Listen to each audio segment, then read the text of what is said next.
Sukiho to each other in public, not only here in Amala Association. When you meet each other outside also, you wish each other Sukiho to, then you know that the other person is a Buddhist. We want others to know this is the way to greet, and we can spread the Dhamma all over the Taiwan and even beyond.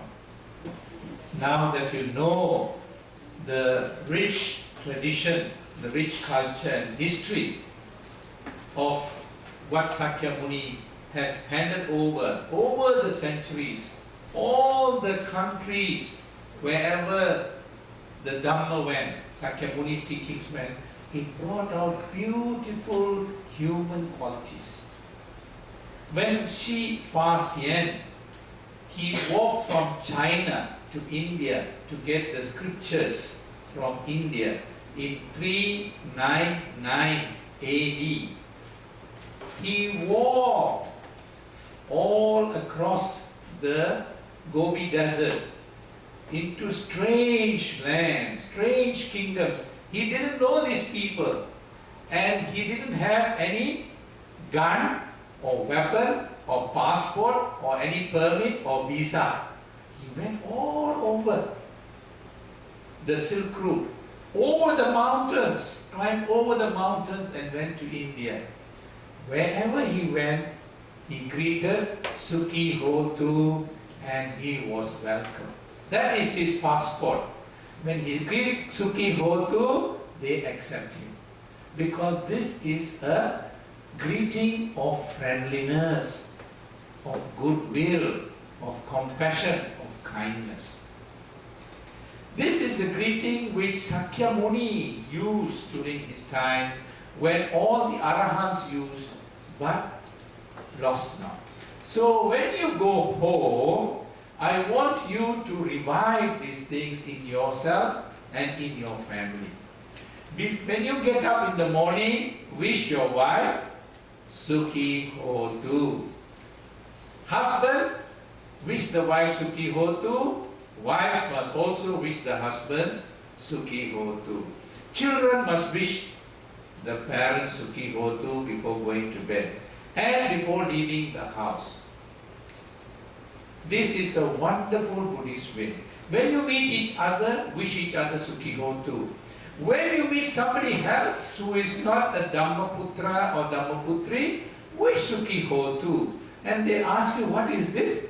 Then, like me, half an hour you can talk all these wonderful things about the Sukiho tu greeting. And you can spread the Dhamma that way. When somebody telephone you, you can say Sukiho tu. Then say, what is this? Wrong number? No, it is right number. But Sukiho tu means you just talk Dhamma another half an hour. So it is a wonderful opportunity for you to start spreading the Dhamma by living the Dhamma, practicing the Dhamma, and also benefiting from that. When you wish each other Sukiho tu, and still Rachel is still smiling, still the Sukiho tu is ringing in her mind, what happens? Endorphins come out from your body. Endorphins. These are positive biochemicals. They clean your body of all toxic. All the cancer cells are all cleaned up. Automatically, you get a tonic, a free tonic. You come here, you wish Sukiho tu, you smile, you laugh, you get a free tonic. No charge. No need to go to Sensei and buy some vitamin and all kinds of additional tonic. You come here to Amala Association, wish each other Sukiho tu, smile and wish in the house Sukiho tu, you get free tonic. And you will develop the spirit. Now you can feel proud. You can feel proud that this is your culture. This is your heritage. This is your tradition. Wonderful. Nobody else can come anywhere near you with this kind of heritage. It is a beautiful heritage. So we must continue this and promote this. I have so many other things to say. I can talk to you on Sukiho tu the whole afternoon, but slowly we will try and develop it. I want you to now use this in daily life, in your everyday life, and I guarantee you and your family that you will benefit enormously. It doesn't cost you anything. Just start the practice.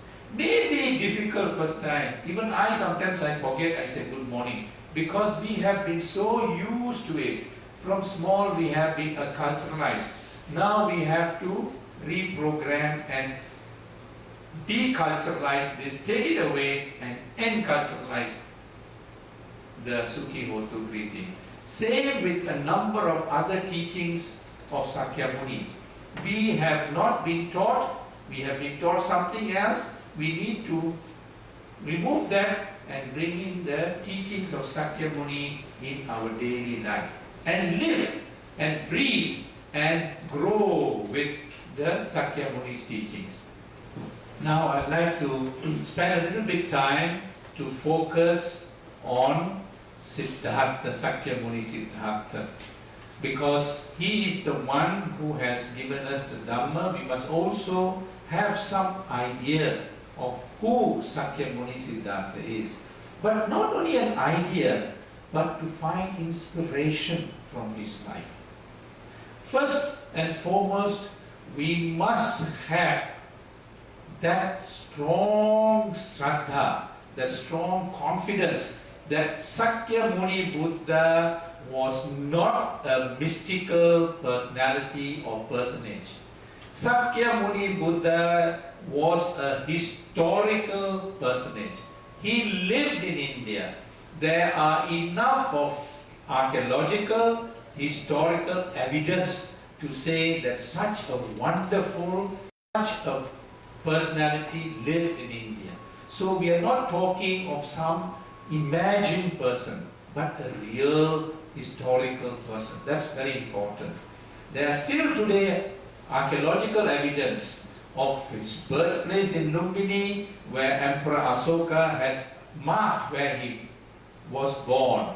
And there is Buddha Gaya, there is Saranath, and there is Sanchi, and so many other places, Kusinara. All the historical places are there.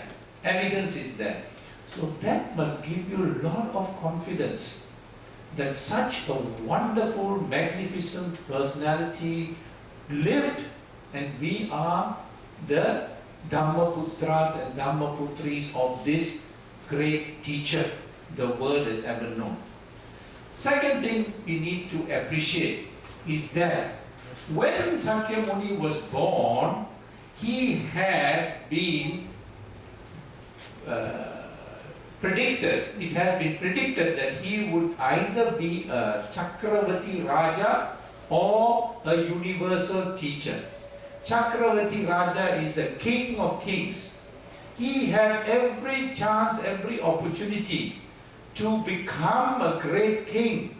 His father did everything possible to make him this Chakravati Raja, an emperor, a king of all the other kings.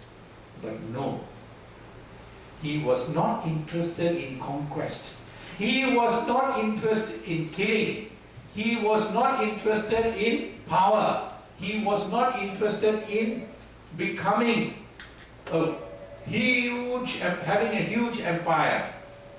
He gave up all of that, and he was only interested to find the path to Sukha, because he realized Dukkha was real, was there. He can't escape. Neither can all his loved ones escape from the Dukkha of old age, sickness and death. That shocked him. This is going to happen to me. This is going to happen to all my loved ones. How do I find a path out of that? So he left the palace and he went in search of Bodhi, to get enlightenment and to find the path to Sukha, everlasting happiness. And he went through so many experiments, so many teachers he followed, and from his own experience he tried so many things. until one day he nearly died. He followed self-mortification, denial of all kinds of foods, rest, torturing the body. He became so weak that he was only skin and bones, and he fell at the bank of the Niranjana river. Fortunately, it was at the shallow end, and with the little strength he was able to get across. And as he sat and reflected, he realized that all these methods are not going to take him anywhere near Bodhi, that he cannot torture his life or his body, nor can he pamper his body. He must follow the middle path. And through this middle path and through developing his meditation practice, he decided to remove all kilesa, all defilements from his mind. And on that wonderful Vesak day, when he sat down under the Bodhi tree and resolved, I will not get up from this Bodhi tree until I attain enlightenment, did he succeed. Now, very quickly, I have summed up the effort of Sakyamuni. And this effort is a self-effort. It is an enlightenment that was not given to him by anybody else. It was through his own effort. It is unique that Sakyamuni, unlike other teachers,